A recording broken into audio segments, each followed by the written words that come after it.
데미안.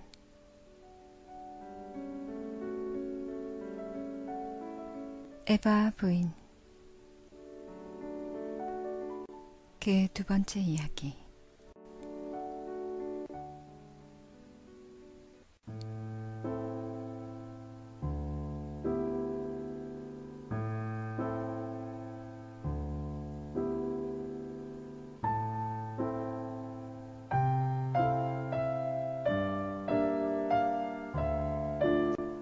나는 아침 늦게까지 고나게 잤다.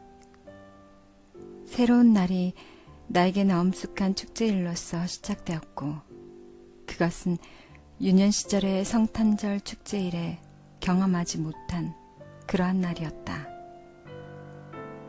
나는 내심 불안했지만 그렇다고 두려워한 것은 아니었다. 나는 내게 지극히 중요한 날이 시작되고 있음을 느꼈고, 주위의 세계가 변화하고 기대하고 있으며 연관에 차 있고 엄숙해져 있는 것을 보고 느낄 수 있었다. 소슬이 내리는 가을비조차 아름답고 고요하고 기꺼운 음악에 가득 찬 축제일의 분위기를 더했다. 생전 처음으로 외부의 세계가 나의 내부의 세계와 순수하게 일치된 음향을 울리고 있었다. 영혼의 축제일이 시작될 것이고 사는 보람을 느끼게 될 것이다. 어떤 집도 어떤 진열장도 골목의 어떤 얼굴도 나를 방해하지는 못했다. 모든 것은 당연히 그렇게 있어야 하는 것처럼 있을 뿐이었지만 옛날의 눈에 익은 공허한 모습이 아니라 기대에 차 있는 자연의 모습. 바로 그것이었으며 운명을 맞아들일 준비를 경건하게 하고 있었다. 내가 아직 소년이었을 때는 성탄절이나 부활절 같은 대축일 아침에 나는 그런 세계를 보곤 했다. 세계가 아직도 이렇게 아름다울 수 있다는 사실 나는 미처 모르고 있었다. 나의 내부 속에 들어가서 사는 일이나 외부의 것에 대한 의미는 내게서 멀어져 버렸다. 눈부신 빛의 상실은 유년 시절의 상실과 불가피한 관계를 맺고 있는 것이어서 사람은 어느 정도의 영혼의 자유와 성인이 되는 대가로 이 사랑스러운 빛을 포기하지 않으면 안 된다고 체념하는데 나는 익숙해져 있었다. 하지만 이제 나는 이 모든 것은 단지 파묻히고 어둠에 쌓인 것처럼 보일 뿐이라는 것과 자유롭게 된 사람이나 유년 시절의 행복을 포기한 사람도 이 세계가 빛나는 것을 볼 수 있으며 어린아이의 관찰과 같은 내적인 전율을 맛볼 수 있다는 것을 황홀하게 느꼈다. 그날 밤 나는 막스 데미안과 작별을 고했던 교회의 정원을 다시 보았다. 높다랗고 비에 젖어 잿빛으로 보이는 나무들 뒤에 가려진 채 밝고 살기에 편하게 생긴 조그마한 집이 서 있었다. 커다란 유리벽 뒤에는 꽃이 핀 높다란 관목들이 있었고 빛나는 유리창 뒤에는 그림과 책이 줄지어 있는 컴컴한 방의 벽이 있었다. 현관은 곧장 난방이 잘 된 작은 거실과 통이 있었는데 그곳에서 흰 앞치마에 까만 옷차림에 말 없는 늙은 가정부가 나를 안내해주며 내 외투를 받아 걸었다. 가정부는 나를 거실 안에 혼자 남겨두었다. 나는 사방을 둘러보며 내가 곧장 내 꿈의 한복판에 들어와 있음을 알았다. 문 이쪽에 까만 나무 벽 위에 걸린 검정 테두리의 액자 속에 내가 잘 아는 그림이 들어있었다. 그것은 지구의 껍질을 깨고 날아오르려는 황금빛 메이머리를 가진 나의 새였다. 나는 몹시 감동받고 그 자리에 붙박힌 듯 서 있었다. 마치 이 순간 내가 이제껏 행하고 경험했던 모든 일이 해답과 실현으로 내게 돌아오는 것처럼 기뻤으며 동시에 슬픈 마음이 들기도 했다. 번깃불처럼 빠른 속도로 수많은 형상이 나의 영혼을 스쳐 지나가는 것을 나는 보았다.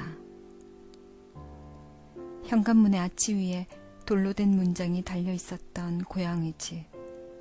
그 문장을 그리던 소년 데미안.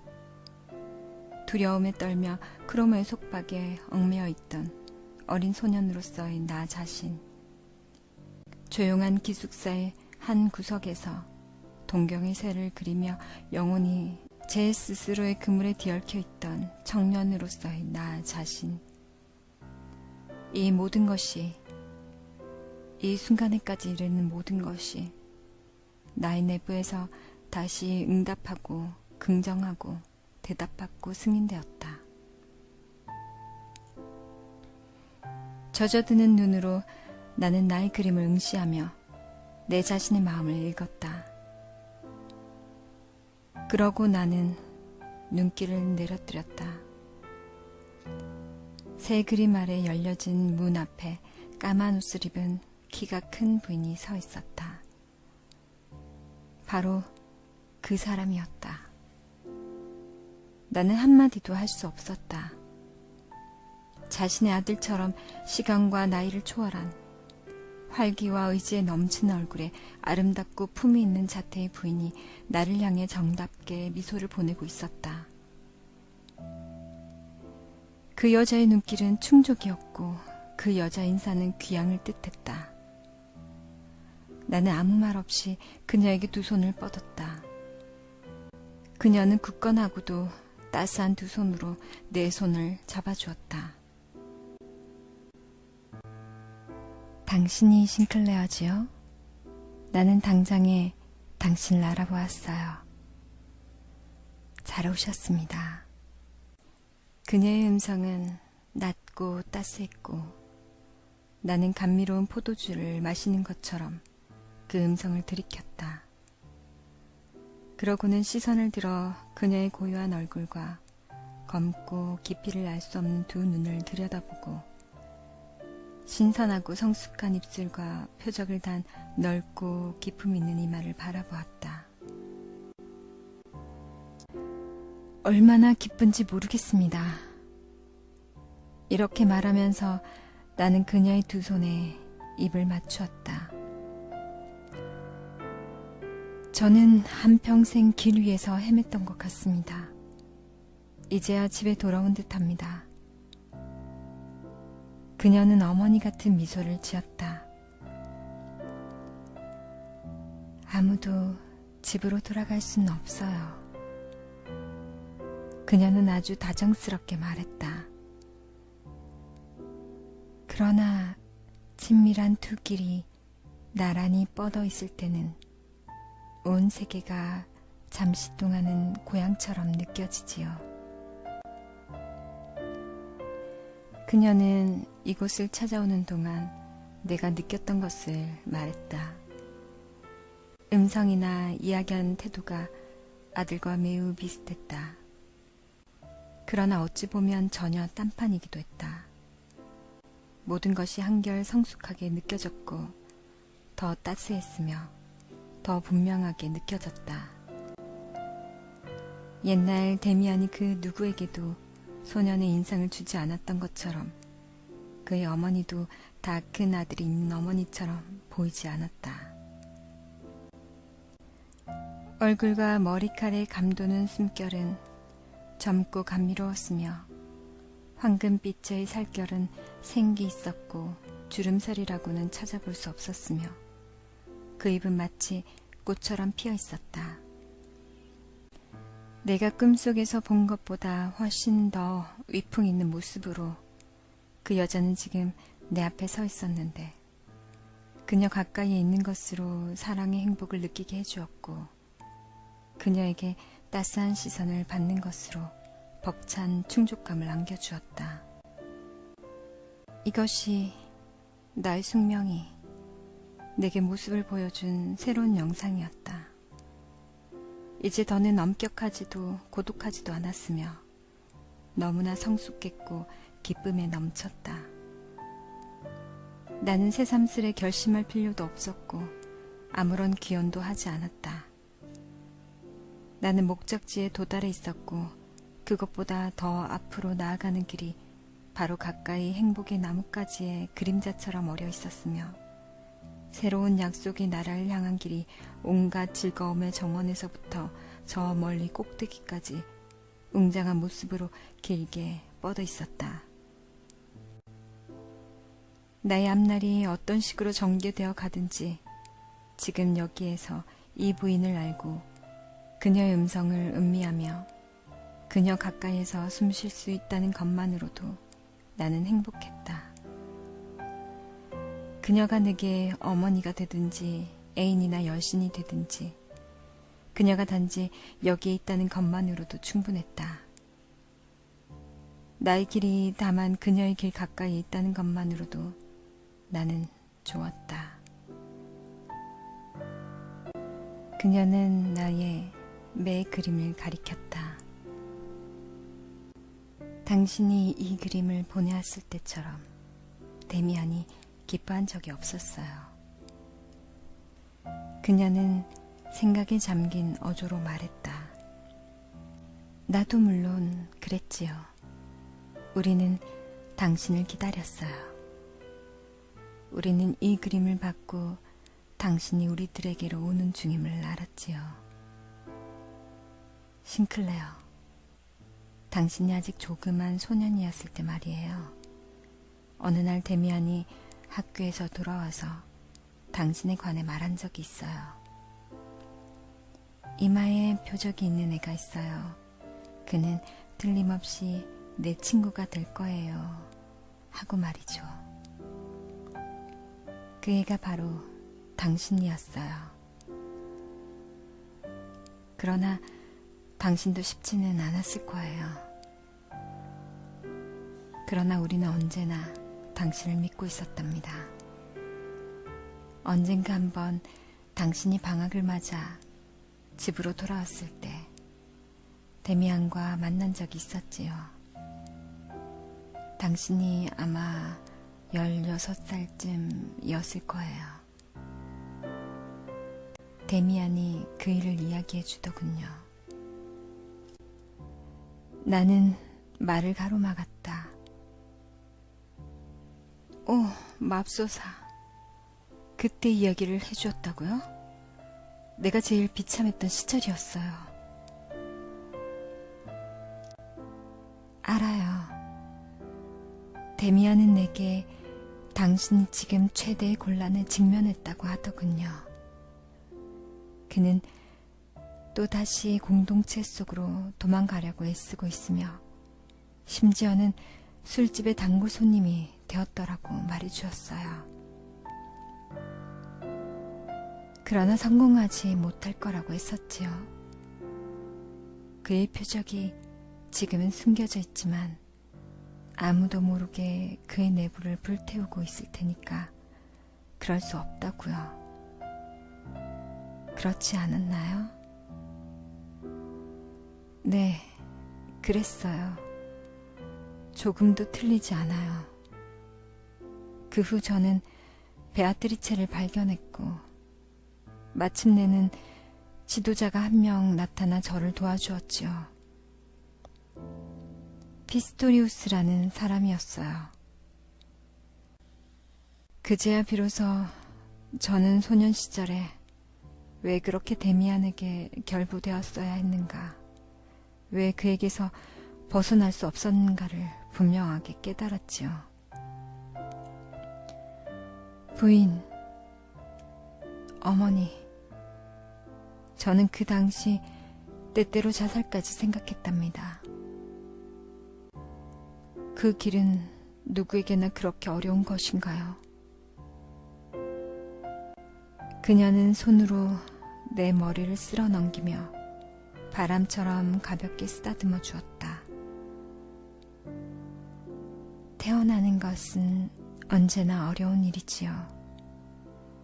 새도 알을 깨고 나오려면 온 힘을 다해야 한다는 걸 당신도 잘 알잖아요.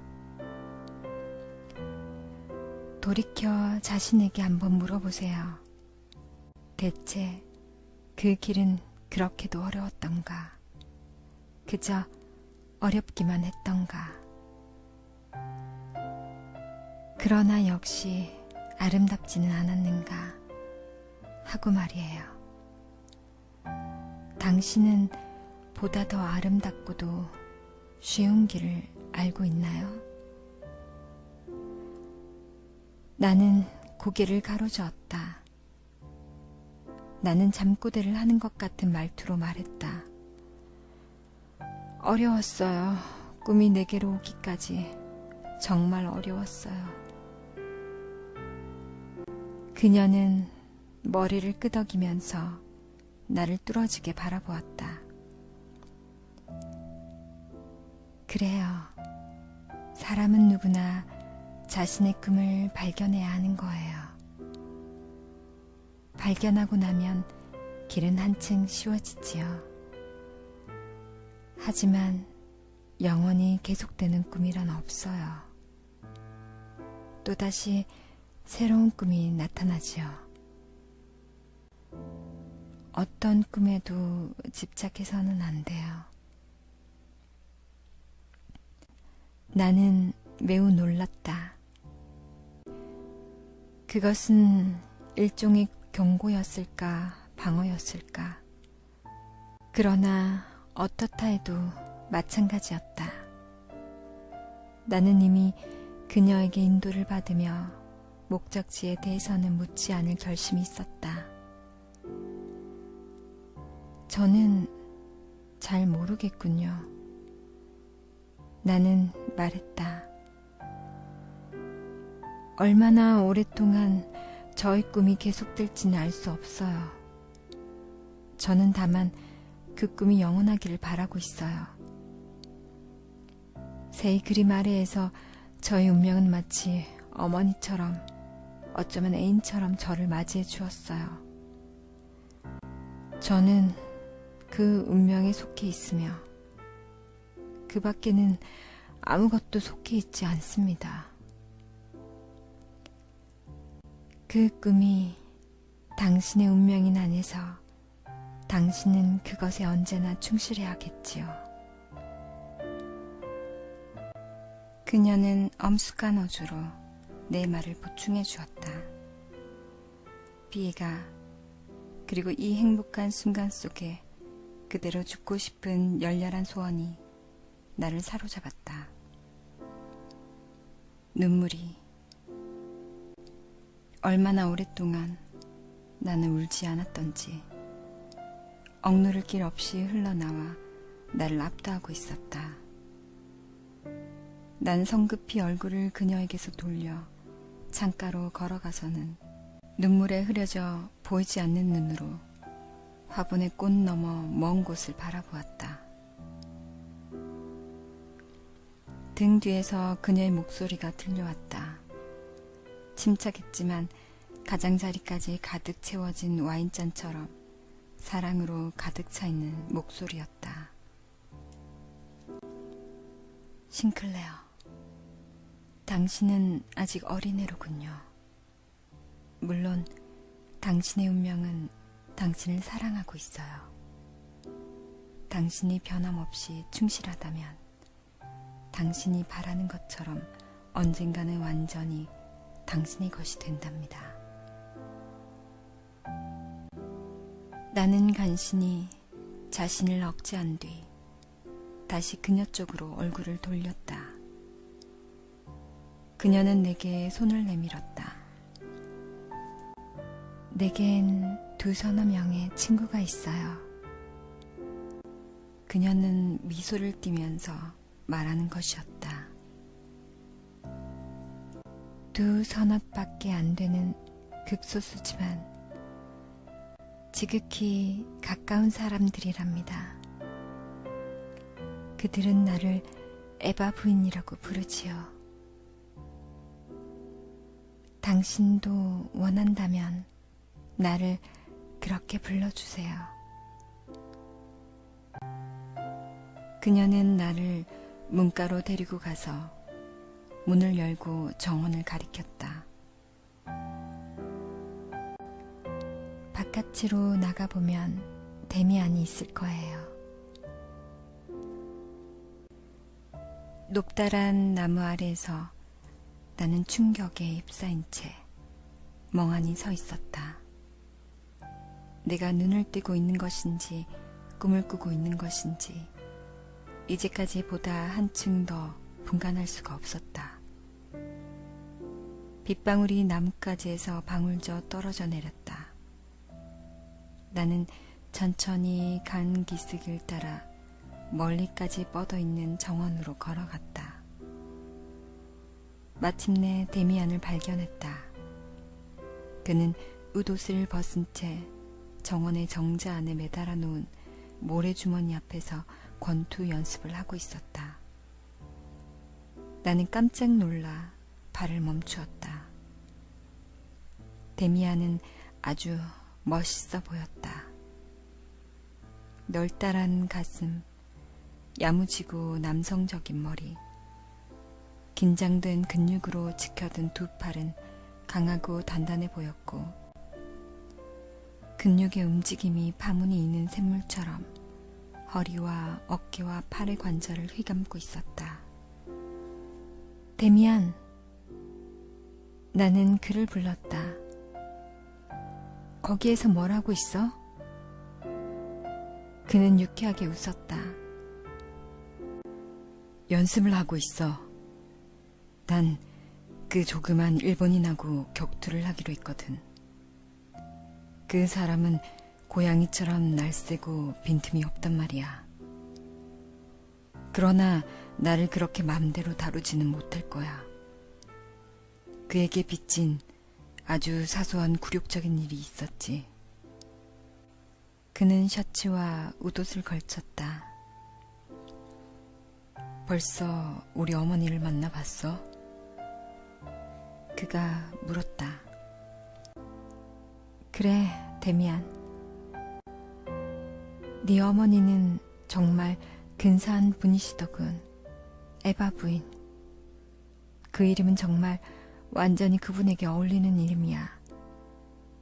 모든 존재의 어머니 같단 말이야. 그는 잠시 생각이 잠긴 표정으로 나의 얼굴을 들여다보았다. 벌써 그 이름을 안다는 말이지. 이봐, 그렇다면 네가 자랑할 만해. 어머니가 처음 만나서 이름을 가르쳐 준 것은 네가 처음이야.